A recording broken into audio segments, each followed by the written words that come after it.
پھر مجھے کربلا یاد آ گیا کہ یہی مہینہ تھا، 10 محرم تھی اور جمعے کا دن تھا اور نماز کا وقت داخل ہوا تو امام علی مقام نے اپنے لشکر کے سردار زہیر سے فرمایا ان سے کہو جنگ بند کریں یا تھوڑی دیر کے لیے رک جائیں، میں نماز پڑھ لوں، ہمیں نماز پڑھنے دیں۔ تو زہیر نے گھوڑا آگے بڑھا کر کہا شمر سے تھوڑی مہلت دو، ہم نماز پڑھ لیں، پھر تم نے جو مرضی کرنا ہے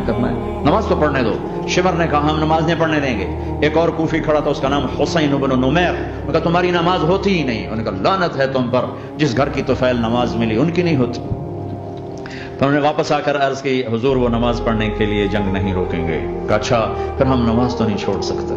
میرے رب کی قسم اگر حسین نماز نہ پڑھتے تو انہیں کوئی فرق نہ پڑتا، لیکن ایک فرق پڑتا کہ پھر پیغام ادھورا جاتا، میسج ادھورا جاتا، اور میسج یہ دینا تھا کہ زیر خنجر بھی یہ پیغام سنایا ہم نے کہ ہم نے تلوار کی دھاروں کے نیچے بھی سر جھکانا ہے اور ہم نے تڑپتے جسموں کے ساتھ بھی سجدہ کرنا ہے اور ہم نے زخمی جسموں کے ساتھ بھی اللہ کے سامنے رکوع کرنا ہے اور ہم نے خون آلود جسموں کے ساتھ بھی رب کے سامنے کھڑے ہو کے آنے والی نسلوں کو پیغام دینا ہے کہ نماز وہ ہے جسے اس وقت میں بھی نہیں چھوڑا جا سکتا۔